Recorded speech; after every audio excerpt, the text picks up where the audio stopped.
The salesman's laugh echoed across the showroom floor of Morrison John Deere in Waterloo, Iowa. It was a Thursday afternoon in April of 1981, and Rick Morrison himself, the dealership owner, had just heard something he couldn't quite believe. "You want to buy what?" Rick asked, still chuckling, looking at the man standing in front of his desk. Carl Jensen stood there quietly, a slight man of 47 with work-worn hands and a weathered face that made him look older. He was wearing clean but faded jeans, a flannel shirt that had been washed so many times the red had turned pink, and work boots that had been resoled at least twice. He didn't look like the kind of customer who walked into Morrison John Deere very often. "Two Farmall M's," Carl repeated, his voice calm and even. "I saw them out back in your salvage lot, the 1948 and the 1952. I'd like to buy both of them." Rick Morrison leaned back in his leather chair, the kind that cost more than most farmers made in a month, and shook his head slowly. He was a big man, over 6 feet tall, probably 240 pounds, with perfectly styled hair and a suit that looked like it had come from a store in Chicago, not Waterloo. Everything about Rick Morrison said success, money, modern farming. "Carl," Rick said, trying to be patient, like he was explaining something to a child, "those tractors are 30 years old. They're out in the salvage lot because nobody wants them. I'm probably going to sell them for scrap metal. You don't want those. What you want is sitting right out there on the showroom floor." He gestured through the glass windows that looked out onto the dealership lot. Brand new John Deere 440 tractors, shining green and yellow, rows of them, each one representing the latest in agricultural technology. Each one also representing a price tag of $32,000. "Those 4440s," Rick continued, warming to his sales pitch. "They've got 130 horsepower, power shift transmission, comfortable cab with air conditioning and heat. Everything you need to farm efficiently in the 1980s. They're what serious farmers are buying. That's what you should be looking at." Carl was quiet for a moment. Then he said, "How much for the two Farmalls?" Rick sighed, realizing he wasn't going to make a sale today. "The 48 has a seized engine. The 52 runs but needs work. I'll take $800 for both of them, just to get them off my lot." "I'll give you $600, Carl said. Rick looked at this slight, shabby man standing in his expensive dealership and felt a mixture of pity and annoyance. "You're going to waste your time and money on 40-year-old junk when you could finance a new 4440, make your farm more productive, make more money." "I can't afford to finance a new 40 Carl said simply. "I can afford $600 cash for two old Farmalls that I can fix myself." "That's exactly the problem," Rick said, leaning forward now, his voice taking on an edge. "You're thinking small. You're thinking like it's still 1950. This is 1981. Farming has changed. You have to invest in your operation to stay competitive. You have to leverage your equity, expand your productivity. That's how modern farming works." "Or," Carl said quietly, "I can buy equipment I can afford, fix it myself, and not owe anybody anything." Rick shook his head and laughed again, but this time there was less humor in it and more condescension. "That's crazy thinking, Carl. That's Depression-era thinking. My grandfather thought like that. Died farming 160 acres with equipment from the 1930s. Never got anywhere? You want to end up like that?" Carl was quiet for a long moment. Then he said, "Your grandfather still had his farm when he died." "Well, yeah, but—" "Then he got exactly where he needed to go," Carl said. "Now will you take $600 for those two Farmalls or not?" Rick was irritated now. This stubborn farmer with his backward thinking was wasting his time. He had real customers to deal with, farmers who understood that you had to spend money to make money, farmers who were ready to sign finance agreements for new equipment. "Fine," Rick said curtly, $600. Cash. And when those hunks of junk break down in the middle of harvest and cost you more to fix than they're worth, don't come crying to me about it." Carl pulled out a worn leather wallet, counted out $600 bills, and placed them on Rick's desk. "I won't," he said. Rick wrote up a bill of sale with barely concealed irritation, shoved it across the desk for Carl to sign, and watched the man walk out of his dealership. Through the window, Rick saw Carl climb into an ancient Ford pickup truck, probably from the early 1960s, and drive around back to the salvage lot. Rick's sales manager, a younger man named Dave Winters, had been watching the whole exchange from his desk across the showroom. He walked over to Rick's office. "What was that about?" Dave asked. "Another farmer who doesn't understand basic economics," Rick said, disgusted. "Bought 2 junkers from the salvage lot instead of financing a new tractor. Guy's going to be out of business in 5 years, mark my words. Some people just can't see the big picture," Dave agreed. "The crazy thing," Rick said, shaking his head, "is that I offered him financing. Really good terms. He could have been in a new 4440 with heat and air conditioning, making his operation more efficient, increasing his productivity. Instead, he's going to waste his time wrenching on 40-year-old iron that should have been scrapped a decade ago." Rick turned back to his paperwork, already forgetting about Carl Jensen and his stupid purchase. He had real business to attend to. The dealership was doing well. Farmers were buying new equipment left and right. The future was bright, and the future was green. John Deere green. What Rick Morrison didn't know, couldn't have known, was that he'd just witnessed something that would haunt him for the next 15 years. Carl Jensen loaded the 2 Farmall M tractors onto a borrowed flatbed trailer that afternoon. The 1948 model didn't run, so it had to be winched up. The 1952 started, barely, blowing blue smoke and knocking like a diesel, but it ran. Carl drove it carefully onto the trailer himself. He took them back to his farm, 320 acres in Bremer County, about 40 miles northeast of Waterloo. The farm had been in his family since 1923, bought by his grandfather during a time when land was cheap and farmers were desperate. His grandfather had paid $35 an acre for land that nobody else wanted. He'd worked that land with horses at first, then with an old Fordson tractor, then with a Farmall H he'd bought used in 1947. Carl had inherited the farm in 1975 when his father died. At that time, the land was paid off, had been since 1954. The equipment was old but functional. Carl had about $8,000 in the bank. He'd been farming carefully, cautiously, the way his father and grandfather had taught him. Buy only what you can afford, fix things yourself, save what you can. Never borrow more than you can pay back in 1 year. By 1981, Carl was farming his 320 acres with a 1954 Farmall Super M, a 1960 Farmall 560, and a 1965 John Deere 1420 he'd bought used in 1977. The newest piece of equipment he owned was that 4020, and it was 16 years old. Everything else was older. His neighbors thought he was behind the times, at the local grain elevator, at the farm supply store, at the cafe in town. Other farmers would make comments.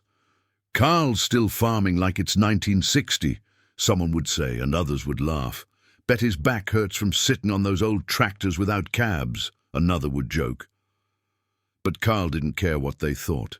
He knew something they didn't know or didn't want to know. He owed nothing to anybody.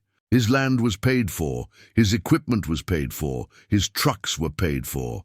Every morning when he woke up, he didn't have to worry about making a payment. Every bad year, and there were bad years, he could weather it because his only expenses were operating costs, not debt service. Carl backed the trailer up to his shop, a metal building he'd built himself in 1976. Inside were tools, parts, equipment in various states of repair. Carl had learned to fix things from his father, who'd learned from his grandfather. They'd had to learn because calling a mechanic was expensive, and usually the mechanic had to order parts anyway, which meant downtime, which meant lost productivity. So the Jensen men had learned to fix things themselves. Carl could rebuild an engine, fabricate parts, weld anything. He had a lathe, a milling machine, a complete welding setup. He had bins of parts organized by size and type, shelves of repair manuals, drawers of tools. His shop was better equipped than some dealer service departments. He unloaded the 1952 Farmall M first, got it running well enough to drive it into the shop under its own power. Then he and his neighbor Jim Howell, a farmer who still believed in helping neighbors rather than competing with them, used Jim's tractor to push the seized 1948 off the trailer and into the shop. "What are you going to do with these?" Jim asked, looking at the two ancient tractors. "Fix them," Carl said simply. "Why?" Jim asked. "You've already got enough tractors. These things are 40 years old." "Because I can buy them cheap. Fix them cheap and run them cheap," Carl said. "And when they're fixed, I'll have 2 more tractors that I own free and clear. No payments, just operating costs." Jim was quiet for a moment. He was farming 480 acres himself, had just bought a new John Deere 4440 on finance. His payment was $847 a month for 7 years. He'd also bought a new 88820 combine the year before, financed for $1,180 thrives a month for 10 years. Jim was paying over $2,100 a month just in equipment payments, $2,200 a year before he paid for seed, fertilizer, fuel, or anything else. "Doesn't it bother you," Jim asked carefully, "that everyone thinks you're behind the times, that you're not keeping up?" Carl looked at his old friend. "Jim, I sleep easy at night. I wake up in the morning, and the first thing I think about is what needs to be done on the farm, not how I'm going to make a payment. That's worth more to me than having the shiniest tractor in the county." Jim nodded slowly, but Carl could tell he didn't really understand. Jim was a good farmer, a hard worker, a smart man, but he'd bought into the conventional wisdom that you had to borrow and expand and modernize to survive, that you had to leverage your equity to stay competitive. Carl thought that was nonsense, but he'd learned not to argue with people about it. Everyone had to make their own decisions and live with the consequences. Over the next 6 months, Carl worked on those 2 Farmall M's every evening after field work and every weekend. The 1952 needed engine work, new rings, valves ground, bearings replaced. Carl tore the engine down completely, measured everything, ordered the parts he needed. He did the work himself in the shop, carefully, methodically. When he was done, that engine ran like it was new again. The 1948 was more complicated. The engine was completely seized, the pistons rusted to the cylinder walls. Carl tried everything to free it up, but finally admitted defeat. He was going to have to tear the whole engine down and rebuild it from the ground up, but Carl had time. He wasn't in a hurry. And while he was working on the 1948's engine, he went through the rest of the tractor, replacing worn parts, fixing what was broken, cleaning and painting. By the time he got to the engine rebuild, he knew every inch of that machine. The engine parts cost him $287. He could have bought a rebuilt engine for $200, but he didn't need to. He had the tools, the knowledge, and the patience to rebuild it himself. It took him 40 hours of labor spread over 3 months. But when he was done, when he turned the key and that engine fired up and ran smooth and strong, Carl felt a satisfaction that no amount of new equipment could have given him. By harvest time in the fall of 1981, Carl had 2 more working tractors. The 1948 Farmall M was assigned to lighter work, pulling a grain wagon during harvest, running the auger to load grain into the bins, odd jobs around the farm that didn't require heavy pulling power. The 1952 Farmall M became his primary cultivating tractor, pulling a 6-row cultivator through the corn with steady, reliable power. His neighbors thought he was crazy. Running tractors from the 1940s and 1950s when brand new equipment was available, when financing was easy to get, when every farm magazine and agriculture conference was telling farmers they had to modernize or die. The conventional wisdom was clear. Old equipment was inefficient, unreliable, expensive to maintain. New equipment was the future. But Carl didn't care what conventional wisdom said.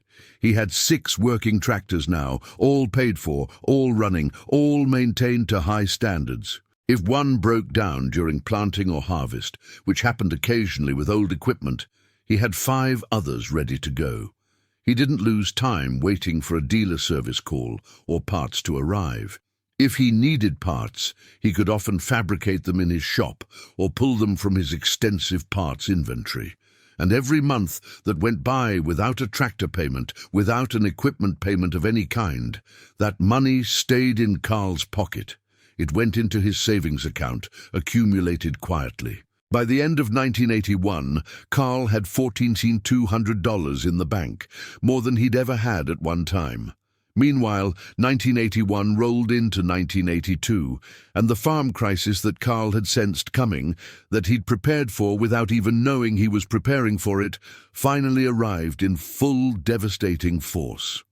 Interest rates, which had been climbing steadily through the late 1970s, hit their peak in December of 1981. The prime lending rate reached 21.5%, the highest in American history. Paul Volcker, the chairman of the Federal Reserve, had decided that the only way to kill inflation was to strangle it with high interest rates, regardless of the cost to the economy. And the cost was enormous. For farmers, the impact was catastrophic. A farmer who'd borrowed $100,000 to buy land in 1978 at 8% interest, with monthly payments around $1,400, suddenly found that his loan was coming due. The typical farm loan in that era had a 5-year balloon payment structure. You'd pay interest and some principal for 5 years, then the entire remaining balance would come due. The expectation was that you'd refinance at that point, presumably at similar rates. But when those loans came due in 1981, 1982 and 1983, refinancing wasn't happening at 8% anymore. Banks weren't lending at 8%. They were lending at 15, 17, 18, sometimes 20%. That same $100,000 loan, if you could even get it refinanced, suddenly came with payments of $2,400 to $2,800 per month, nearly double the payment for the same amount of debt. Many farmers couldn't refinance at all. Banks, burned by rising interest rates and falling land values, simply refused to make new agricultural loans. They'd look at a farmer's application, look at his debt-to-asset ratio, look at falling grain prices and collapsing land values and say no. The money wasn't there. At the same time, grain prices collapsed. The Soviet grain embargo imposed by President Jimmy Carter in January of 1980 as punishment for the Soviet invasion of Afghanistan had cut off the largest single export market for American grain. President Reagan, who'd criticized the embargo during the 1980 campaign, kept it in place through 1981 and into 1982. The Soviets, meanwhile, had found other suppliers for their grain: Argentina, Australia, Canada. American farmers, who'd planted fence row to fence row in the 1970s based on government encouragement and export demand, suddenly had massive surpluses with nowhere to sell them. Corn prices, which had been over $3 a bushel in 1980, fell to $2.40 in 1981, then $2.20 in 1982. Soybean prices fell from $7.0 to $5.50. By 1986, corn would hit $1.50 a bushel, a price so low that farmers were losing money on every bushel they sold. Land values, which had been the foundation of the whole agricultural lending structure, suddenly reversed course. Farmland in Iowa had been selling for $2,000 to $2,500 an acre in 1980 and 1981. Banks had been lending based on those values, often loaning farmers 70 or 80% of their land's assessed worth. But by 1982, land values were falling. By 1983, they were in free fall. By 1985, land that had sold for $2,500 an acre was worth $1,200 if you could find a buyer at all. Farmers who'd borrowed against their land equity suddenly found they were underwater. They owed more than their farms were worth. Even if they wanted to sell and walk away, they couldn't. They'd sell the farm and still owe the bank hundreds of thousands of dollars. The combination was deadly, a perfect storm of financial destruction, high debt loads from expansion in the 1970s, high interest rates that made refinancing impossible or prohibitively expensive, low grain prices that cut income by 40 or 50%, collapsing land values that eliminated equity. Farmers couldn't make their payments. Banks had no choice but to foreclose. The human cost was staggering. In Iowa alone, the state lost over 10,000 farms between 1980 and 1985. That's 1 out of every 9 farms gone. Families that had been farming for 3, 4, 5 generations wiped out. Men in their 50s and 60s who'd farmed their whole lives, who knew nothing else, suddenly unemployed and unemployable. Their lifetime of equity gone, their future erased. The psychological toll was immense. Farmers who'd worked 90-hour weeks for decades, who'd done everything right according to the prevailing wisdom, suddenly found they were losing everything through no fault of their own. The shame, the guilt, the sense of failure, even though it wasn't their failure, it was the system's failure, drove some men to depression, to alcoholism, to suicide. The farm crisis suicide rate in Iowa and surrounding states spiked dramatically during the mid-1980s. In Bremer County, where Carl farmed, the crisis hit just as hard as anywhere else. The county had about 450 operating farms in 1980. By 1990, it would have fewer than 280. Over a third of the farms disappeared in a single decade, bought up by surviving farmers who could pay cash or by corporate operations, or simply abandoned when no one could afford to buy them. Carl watched it happen with a mixture of sadness and grim vindication. He went to some of the auctions, not to gawk or to pick up equipment cheap, though he did buy a few pieces over the years, but mainly to pay his respects, to offer quiet support to neighbors who were losing everything they'd worked for. He'd see families standing there at these auctions, shell-shocked, stunned into silence by the magnitude of what was happening to them. The husband trying to keep his composure, his jaw clenched, his eyes fixed on nothing. The wife crying quietly, or not crying at all, because she'd cried herself out days ago. The children, confused and scared, not understanding why strangers were buying Daddy's tractors, why they were moving away from the only home they'd ever known. At one auction in the spring of 1983, Carl saw Jim Howell, his friend and neighbor, who'd helped him unload those 2 Farmalls back in 1981. Jim's farm was being foreclosed. Everything was being sold. The bank was taking it all. Carl arrived at the auction site, Jim's farm about 4 miles from his own place, and found maybe 100 people there. Some were potential buyers, looking for equipment or land. Some were neighbors, there to support Jim or to witness the tragedy. Some were just curious onlookers, drawn by the spectacle of a farm family's destruction. The equipment was lined up in rows in Jim's largest field, 2 John Deere 4440 tractors, less than 3 years old, an 8820 combine, 2 years old, a 12-row planter, a field cultivator, grain wagons, a sprayer, a truck, shop tools, everything. All of it would be sold to the highest bidder, the proceeds going to the bank to pay down Jim's debt. Carl found Jim standing alone by his pickup truck, away from the crowd, away from the auctioneer who was already starting the sale. Jim's face was grey, his eyes hollow and distant. He'd lost probably 25 pounds in the last 6 months. He looked like he'd aged 10 years. "I'm sorry, Jim," Carl said quietly, approaching carefully. He didn't want to intrude, but he wanted Jim to know someone cared. Jim just nodded slowly, didn't look at Carl, kept staring at his equipment lined up for sale. After a long moment of silence, Jim said, his voice rough and quiet, "You were right. Back in 81, about the payments, about the debt, about all of it. You tried to tell me, but I didn't listen. Nobody listened. You did what everyone was saying you should do," Carl said gently. "You followed the advice of the bankers and the dealers and the agriculture economists. You did what made sense at the time, based on what everyone was saying. It's not your fault this happened." "Whose fault is it then?" Jim asked, and now there was bitterness in his voice, anger mixed with the grief. "The banks. They just wanted their money back. The dealers. He just wanted to sell tractors. The governments. They said to expand, to plant fence row to fence row, and we did. Everyone told us to do what I did, and I lost everything doing it. So whose fault is it?" Carl didn't have an answer to that. It was everyone's fault and no one's fault.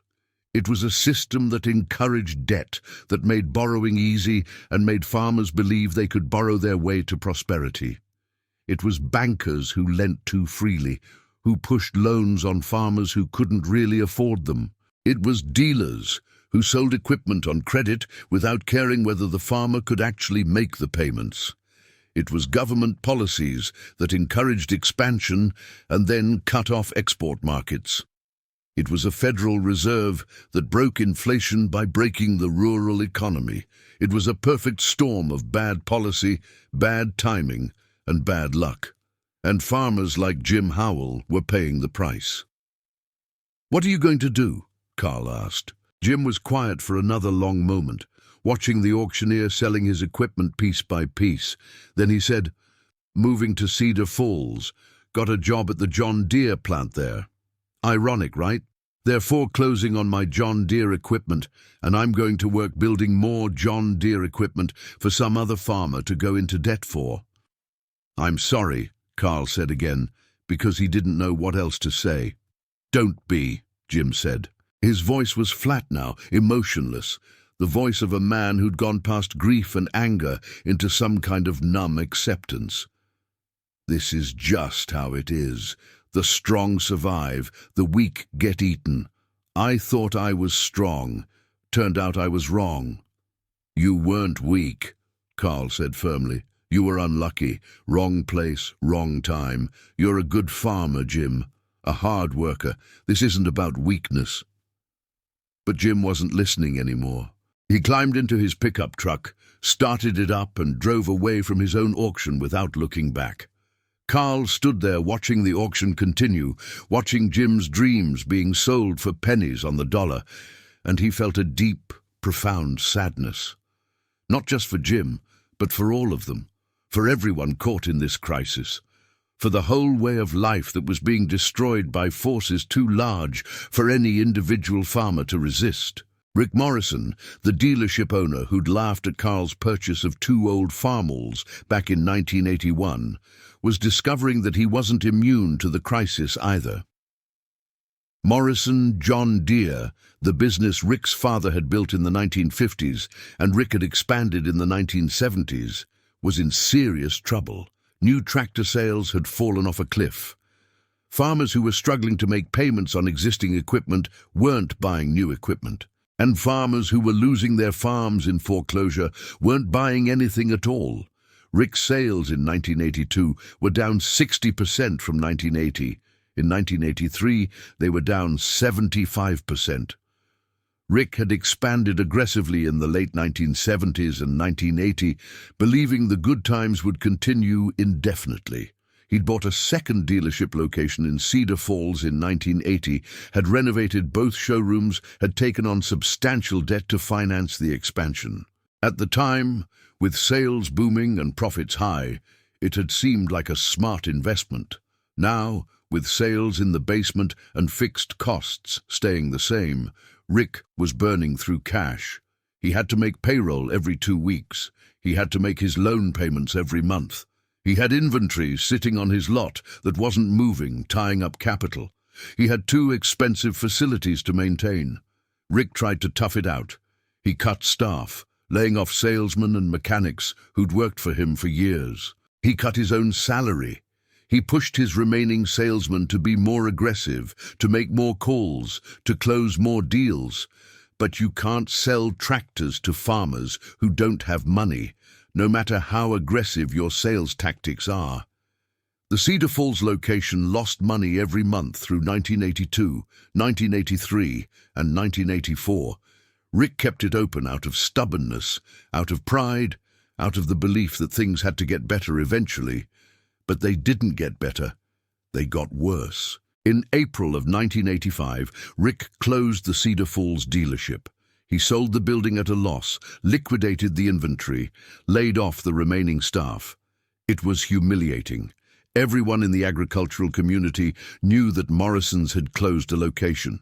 Everyone knew Rick was in trouble. The Waterloo location kept going barely. Rick was there 7 days a week now, working 80-hour weeks, trying to hold everything together. His wife, Susan, who'd enjoyed the good years when money was flowing and life was comfortable, was now working as the dealership's bookkeeper to save payroll costs. The stress was affecting their marriage, their health, their whole lives. In 1986, Rick finally admitted defeat. He couldn't keep Morrison John Deere going anymore. The debt was too large, the sales too small, the losses too mounting. He sold the dealership to a larger dealer group out of Des Moines. They kept the building, kept the name for a while, but eventually changed it to their corporate branding. Rick stayed on as a sales manager for a year, working for the people who'd bought his father's business. It was humiliating, demoralizing, soul-crushing. Every day he came to work in the building that used to be his, selling tractors for someone else, taking orders from bosses who'd never built anything themselves. He lasted until early 1988, then quit. Took a job at another dealership in Cedar Rapids, a smaller operation, working as a regular salesman. No ownership, no equity, just a salary and commission. He'd gone from owner to employee, from the top of the agricultural equipment business in the region to just another salesman trying to make a living. Rick would occasionally see Carl Jensen around town in those years. At the grain elevator, at the feed store, at the bank. The slight, shabby man who'd bought 2 old Farmalls for $600 back in 1981. The man Rick had called crazy, had laughed at, had looked down on with barely concealed contempt. Carl was still farming, still running his old equipment, still making a living, still had his farm, still had his dignity. Rick never said anything to him. He couldn't bring himself to. Couldn't bring himself to admit that this humble farmer with his backward thinking and his ancient equipment had been smarter than Rick Morrison, with his leather office chair and his Chicago suits and his financing agreements and his aggressive expansion strategy. So Rick just avoided Carl when he could, offered a curt nod when he couldn't avoid him, and tried not to think about that day in April of 1981 when he'd laughed at a man who turned out to be wiser than him. Carl Jensen kept farming through the crisis years with steady determination. 1982, 1983, 1984, 1985, 1986, 1987. Year after year of low prices, hard times, neighbors losing farms, the rural economy in shambles. But Carl survived, not just survived, but actually prospered in a quiet, modest way, because he didn't have debt eating him alive like cancer. His only expenses were operating costs: seed, fertilizer, fuel, maintenance, property taxes, insurance. Those costs stayed relatively stable even while grain prices fell, and because Carl did most of his own maintenance and repair work, because he could fix things himself rather than paying dealer labor rates, his operating costs were lower than most farmers. He made less money than he had in the good years of the late 1970s, significantly less. But he made enough. He paid his bills on time, fed his family, kept the farm operating, even managed to save a little bit most years. By 1987, he had over $90,000 in the bank, more than enough to weather any storm. His old equipment kept running. The 2 Farmalls he'd bought in 1981, the ones Rick Morrison had called junk, were still working. The 1948 was now 39 years old. The 1952 was 35. They ran in the fields every day during planting and harvest. When they broke down, which happened occasionally, Carl fixed them in his shop, usually the same day. By 1987, Carl had added 3 more old tractors to his collection. A 1957 Farmall 450, which he'd bought for $1,800 at an auction. A 1963 International 806, which he'd bought for $2,400. And a 1970 John Deere 4020, which he'd bought for $5,200. all purchased with cash, all old equipment that had been well maintained, all cheaper to buy and maintain than making payments on new equipment. Carl's neighbors, the ones who were left after the crisis thinned the ranks, had stopped making jokes about his old equipment. Some of them had started asking him questions. How do you keep that old iron running? Where do you find parts for tractors that old? Think you could help me rebuild the engine on my 560? Carl helped anyone who asked. He'd let neighbors use his shop, his tools, his expertise. He'd order parts for people if they needed it. He wasn't trying to profit from the crisis. He was just trying to help his neighbors survive, the way neighbors were supposed to help each other. In 1990, land prices started to recover slightly. Not back to 1980 levels, but up from the depths of 1986. Banks were lending again, cautiously. The survivors were starting to breathe a little easier. Carl, who'd never stopped breathing easy, took advantage of the situation.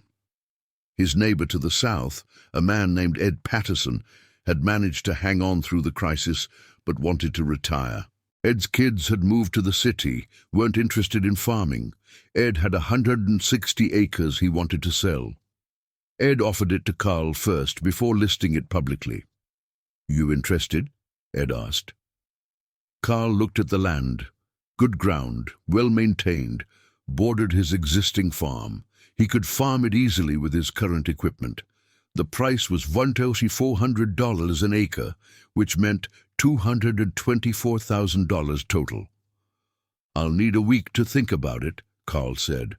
Carl went home that night and sat at his kitchen table with his wife Mary, going over their finances like they did every month. They had the farm books spread out, the ledger where they recorded every penny that came in and went out. We have $187,000 in the bank, Mary said, looking at their savings passbook. They'd been saving for years. Every year that they didn't have equipment payments, that money went into savings. If we buy Ed's land for cash, Carl said slowly, doing the math, we'd have $224,000 for the land, plus probably $15,000 in closing costs and legal fees. That's $239,000. We'd have to take out a loan for about $55,000. Mary looked at him over her reading glasses. They'd been married 33 years, had farmed together all that time. She knew how he thought. You've never borrowed money for land before. I know, Carl said. Dad taught me never to put the land at risk by borrowing against it. But this is different. This is $55,000, not hundreds of thousands. And we could pay it back in 5 years, maybe less. What if prices fall again? Mary asked. Then we tighten our belts and pay it back anyway, Carl said. We've been through worse. We know how to survive on very little. And this land would give us 480 acres total. That's a good-sized operation. They talked for another hour, weighing the risks and benefits. Finally, Mary said, I trust your judgment. If you think we can do this safely, I'm with you. Carl called Ed the next morning. I'll take it, he said. But I need you to hold off listing it for 2 weeks while I arrange financing. You got it, Ed said, relieved. He liked Carl, trusted him. Ed knew the farm would be in good hands. Carl went to his bank, a small community bank in town, where he'd done business for 30 years. He sat down with Tom Werner, the bank president, a man in his 50s who'd seen the farm crisis destroy hundreds of farmers and dozens of banks. I want to borrow $55,000 to buy Ed Patterson's 160 acres, Carl said. I can put down $185,000 cash. I want to finance $55,000 over 5 years. Tom looked at Carl's financial statements, his farm operation history, his credit history. Carl had never missed a payment on anything in his life. Never had any debt except for one operating loan in 1979 that he'd paid back in 6 months. This should be easy to approve, Tom said, but I have to ask. You have $187,000 in cash. Why not buy the land outright? Why take on a loan? Because I want to keep $40,000 or $50,000 in reserve, Carl said. Emergency money. If something goes wrong, if I have a bad year, I want to have cash available. Taking a small loan lets me keep that cushion. Tom nodded slowly. That was smart thinking. Too many farmers operated with no reserves, no cushion. One bad year and they were done. What would your payment be? Tom asked, more out of curiosity than necessity. At 9% over 5 years, Carl said, about $1,140 a month, $13,680 a year. I can handle that easily. The loan was approved in 3 days. Carl bought Ed Patterson's 160 acres, paid $185,000 cash, financed $55,000. It was the first time in his life he'd borrowed money for land. And it would be the last. Carl paid that loan off in 4 years, ahead of schedule. By 1994, he owned 480 acres free and clear, no debt. He was 59 years old and could see retirement on the horizon. His equipment was still old. The 2 Farmalls he'd bought in 1981 were still running. The 1948 was now 46 years old. The 1952 was 42. Both were still working in the fields every year. In 1995, Carl's son David, who'd been working in Waterloo as an engineer, asked if he could come back to the farm. David was 34, had 2 young kids, missed the farming life. Carl said yes without hesitation. David looked at his father's operation with fresh eyes. Old tractors, old equipment, but all of it functional, all of it paid for. The farm was profitable, debt-free, sustainable. It wasn't a big operation by modern standards, but it was solid. "Dad," David said one evening as they were working in the shop, "you're kind of a legend around here. You know that?" Carl looked up from the valve he was adjusting. "What do you mean?" "I mean, everyone knows the story about how you bought those 2 old Farmalls in 1981 and the dealer laughed at you, about how you survived the farm crisis while everyone else went under, about how you're still farming with equipment from the 1940s and 1950s. Carl shrugged. "I just did what my dad and granddad taught me. Nothing special." "It was special," David said. "It was special because you were right and everyone else was wrong. You saw what was coming and you prepared for it, or at least you made yourself impossible to knock down." Carl was quiet for a moment, then said, "I didn't know what was coming. I just knew that debt scared me, payments scared me. The idea of owing someone money on my land scared me, so I avoided it. And it turned out that was the right call. But I didn't know it at the time." "Still counts," David said. In 1996, 15 years after Carl bought those 2 Farmalls, Rick Morrison was working as a sales manager at a dealership in Cedar Rapids. Not his own dealership anymore. He'd lost that. Now he worked for someone else, made a salary, reported to a boss. He was at a farm show in Waterloo working a booth when he saw Carl Jensen walking through the exhibition hall. Carl looked older, his hair white now, but he walked straight and his eyes were clear. He looked at peace. Rick watched Carl stop at a used equipment dealer's booth, saw him talking to the dealer about an old tractor they had for sale. Rick couldn't hear the conversation, but he could see Carl's body language, could see him examining the machine carefully, checking for wear, looking at tires and hydraulics and engine condition.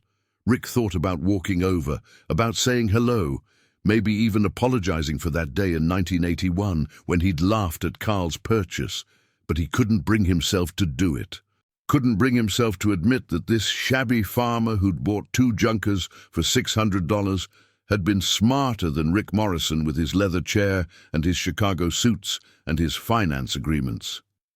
So Rick just watched from a distance as Carl bought whatever he was looking at, paid cash, shook hands with the dealer, and walked away. Rick went back to his booth, back to his job, back to his life of working for someone else in an industry he'd once commanded. Carl Jensen retired in 2003 at the age of 69. He turned the farm over to David, who'd been working alongside him for 8 years. David had learned his father's lessons well. Buy what you can afford. Fix things yourself. Save what you can. Never borrow more than you absolutely need to. The two Farmalls that Carl had bought in 1981 were still on the farm. The 1948 was 55 years old now. The 1952 was 51. Both still ran. David used them for light work around the farm, kept them maintained, kept them going. Carl would come out to the farm several days a week, would help in the shop, would advise on repairs, would pass along 50 years of knowledge and experience. He was happy. He'd done what his father and grandfather had done. He'd kept the farm, kept it solvent, kept it in the family, and he'd done it without ever losing a night's sleep over debt. In 2011, 30 years after Carl bought those two Farmalls, David was at an agricultural conference in Des Moines, representing the farm at a workshop on sustainable agriculture practices. It was a 2-day conference held at the convention center downtown, attended by several hundred farmers from across Iowa and neighboring states. David was standing in line at a refreshment table during a break between sessions, waiting to get coffee, when he overheard two men talking behind him. They were older men, probably in their 60s, both wearing the kind of casual farm wear that successful farmers wore to conferences: clean jeans, button-up shirts, nice boots. "Remember that farmer up in Bremer County," one of them was saying. "The one who bought those two beat-up Farmalls from Morrison back in 81? What was his name?" David's attention sharpened, but he didn't turn around, didn't interrupt. He just listened. "Jensen," the other man said without hesitation. "Carl Jensen. I remember it because Rick Morrison told the story at a dealer meeting in 82 or 83. He was complaining about farmers who didn't understand modern agriculture, who were stuck in the past. He used Jensen as his example, laughed about it, said the guy had bought two junkers for $600 when he could have financed a new 4440. "Right," the first man said. "And then what happened? 3-4 years later?" "Morrison lost his dealership," the second man said. "Had to sell to a big dealer group out of Des Moines. And Jensen, still farming today, still got his farm. His son runs it now, I think, but the old man's still around, still involved." "Yeah," the first man said, and there was a thoughtful tone in his voice now. "There's a lesson in there somewhere, isn't there, about debt and leverage, and knowing the difference between what you need and what you want.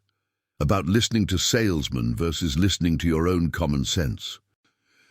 "The lesson," the second man said, and now his voice had turned philosophical, "is that sometimes the crazy ones are the only sane ones in the room. Everyone thought Jensen was behind the times, stuck in the past, not modern enough. But he's the one who survived. He's the one who kept his farm. Morrison, with all his modern ideas and his financing programs and his big dealership, he lost everything. So who was really crazy?" The first man chuckled, a sound that held both amusement and something sadder, maybe regret. "I remember the early 80s. Everyone was saying you had to expand or die, had to modernize, had to leverage your equity. I did some of that myself, bought more land than I should have, financed equipment I didn't really need, got lucky and survived but barely, lost a lot of sleep for a lot of years." "Most of us did," the second man agreed. "The ones who are still here anyway. A lot of guys didn't make it. Good farmers too, hard workers. They just had bad timing. Or they listened to the wrong people," the first man said.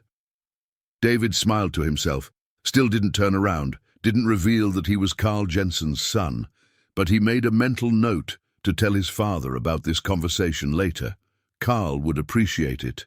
Would probably just shrug in his modest way and say he'd just done what his father had taught him, nothing special. But it was special.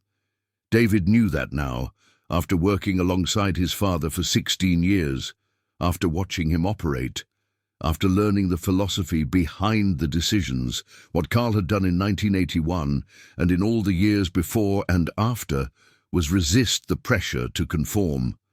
Resist the pressure to borrow and expand and modernize just because everyone else was doing it. Resist the attractive lies that debt is leverage, that bigger is always better, that new is always superior to old. Carl had stuck to principles that seemed outdated, backward, old-fashioned, but those principles had kept the farm solvent through the worst agricultural crisis since the Depression. They'd kept the farm in the family when thousands of others were lost to foreclosure. They'd given Carl a life of modest prosperity and, more importantly, peace of mind. That evening, David drove back to Bremer County and stopped at his father's house.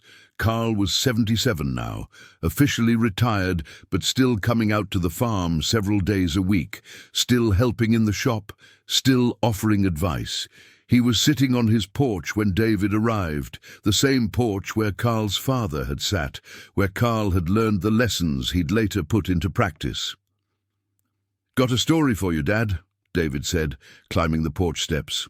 Carl looked up from the farm magazine he'd been reading, set it aside. "Yeah?" David told him about the conversation at the conference, about the two men discussing Carl's purchase of the Farmalls, about them recognizing that Carl had been right and Morrison had been wrong, about the lesson they'd drawn from it. Carl listened quietly, as he always did, his weathered face thoughtful. When David finished, Carl was quiet for a long moment, looking out over the land he'd farmed for 49 years. Finally, Carl said, "Rick Morrison wasn't a bad man. He just believed what everyone was telling him. That debt was leverage. That expansion was necessary. That old equipment was inefficient. He believed it because everyone was saying it. The banks, the ag schools, the farm magazines, other dealers. Everyone was saying the same thing, so it must be true, right?" "But it wasn't true," David said. "It was true for some people," Carl said thoughtfully. "Some farmers borrowed and expanded and survived. If you got lucky with timing, if you didn't overextend, if the crisis didn't hit you too hard, you could make it work. But for everyone who survived, there were 5 who didn't, and Morrison was one of the ones who didn't." "Do you ever feel vindicated?" David asked. "Like you want to say 'I told you so' to all the people who thought you were crazy?" Carl shook his head slowly. "No, because there's no satisfaction in other people's suffering. Jim Howell losing his farm didn't make me feel smart. It made me feel sad. Morrison losing his dealership didn't make me feel vindicated. It made me feel sorry for him. These were real people losing real things they'd worked their whole lives to build." He paused, then continued. "The only thing I feel is grateful. Grateful that my dad and granddad taught me to be careful with debt. Grateful that I listened to them instead of listening to the salesmen and the bankers. Grateful that I had the stubbornness or the common sense or whatever you want to call it, to stick with what I knew was right even when everyone was telling me I was wrong." David nodded, understanding. This was who his father was. Modest, practical, thoughtful, never boastful, never arrogant, even when he had every right to be. "Those 2 Farmalls," Carl said, looking at David, "the ones I bought in 81, we still have one of them, right?" "The 52, David confirmed. "Still runs. I used it last week to move some round bales." 69 years old, Carl said, doing the math in his head. "Still working, still earning its keep, paid for itself 1,000 times over in the 40 years we've had it. That's the real lesson. Not that I was smarter than Rick Morrison, but that equipment doesn't have to be new to be useful. That debt doesn't have to be part of farming, that you can build a life, a good life, without owing your soul to the bank." They sat together on the porch for another hour, watching the sun set over land that had been in the Jensen family for 98 years, land that would stay in the family because each generation had learned the same lesson. Own what you have, don't borrow what you can't afford, take care of what you've got, and you'll be able to weather any storm. Carl Jensen died in 2018 at the age of 84, quietly, in his sleep, the way he'd lived, without drama, without fuss. The funeral was at the same church where he'd been baptized, where he'd married Mary, where he'd raised his children. The church was packed. David gave the eulogy, standing in front of a church full of farmers and townspeople who'd known Carl for decades. He talked about his father's integrity, his work ethic, his devotion to family and community. But mostly, he talked about his father's wisdom. "My father," David said, looking out at the congregation, "never gave speeches, never tried to convince anyone else to farm the way he farmed, never bragged about surviving the farm crisis when so many others didn't. He just quietly did what he believed was right, what his father had taught him, what had worked for 3 generations of Jensen farmers." David paused, gathering his thoughts. "But I think there's a lesson in his life that's worth sharing, especially now, when we hear so much about expansion and modernization and leveraging equity and farming bigger. My father's lesson was simple. You don't have to be the biggest to be successful. You don't have to have the newest equipment to be a good farmer. You don't have to borrow money to build a life worth living." He looked around the church, at the faces of people who'd known his father, who'd watched Carl farm for 50 years with old equipment and no debt, who'd maybe thought Carl was crazy or backward or behind the times. "In 1981, David continued, "my father bought 2 old Farmalls tractors for $600 from a dealer who laughed at him, thought he was crazy, thought he was wasting his money on junk. 15 years later, my father still had his farm. That dealer didn't have his dealership. 30 years later, my father was still farming. That dealer was working for someone else. 37 years later, I'm standing here at my father's funeral, and the Jensen family still owns the farm Carl's grandfather bought in 1923, still farms it, still makes a living from it, still owns it free and clear." David's voice broke slightly, emotion catching up with him. "That's my father's legacy. Not that he had the biggest farm or the newest equipment or the most impressive operation, but that he kept the farm, kept it solvent, kept it in the family, kept it free of debt. That's what matters. That's what lasts." The farm stayed in the family as Carl had known it would. David still runs it today, farming the same 480 acres his father had assembled through 3 careful purchases over 40 years. David's son, Carl Jr., named for his grandfather, is learning the trade now, learning to fix old equipment, learning to farm conservatively, learning that the best investment is often the one you don't make. They still have the 1952 Farmall M that Carl bought in 1981. It's 69 years old now, older than most farmers, older than most farm equipment by decades. They use it for parades and farm shows, a living piece of history, a reminder of what practical thinking and debt-free farming can accomplish.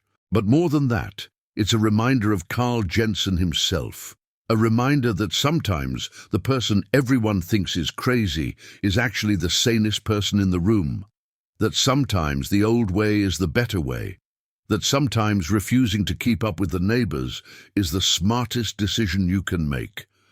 In the shop at the Jensen farm, mounted on the wall above the main workbench where Carl spent thousands of hours maintaining his equipment, maintaining his independence, is a framed photograph. It shows Carl in 1981, standing between those 2 Farmalls he'd just bought, the ones Rick Morrison had called junk.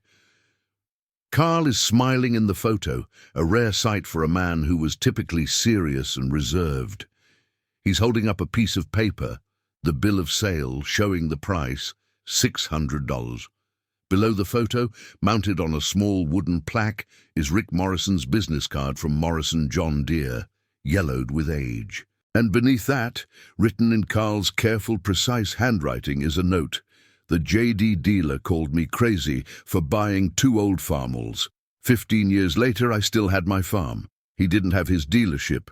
30 years later, I was still farming. He was working for someone else. Who was crazy?" David looks at that photo sometimes when he's working late in the shop, keeping the old equipment running, maintaining the tradition his father and grandfather built. And he thinks about the lesson it teaches, the lesson that Carl lived but never preached. It's not about having the newest equipment or the biggest farm or the most impressive operation or keeping up with the neighbors or following the conventional wisdom of bankers and dealers and agriculture economists. It's about having the wisdom to know what you actually need versus what you merely want. It's about having the discipline to live within your means, even when everyone around you is leveraging and expanding. It's about having the skill and patience to make do with what you have, to fix it when it breaks, to take care of it so it lasts. Those are the things that keep a farm in the family for generations. Those are the things that let you sleep easy at night, that let you wake up in the morning without dreading a phone call from the bank. Those are the things that matter when the crisis comes, and the crisis always comes eventually.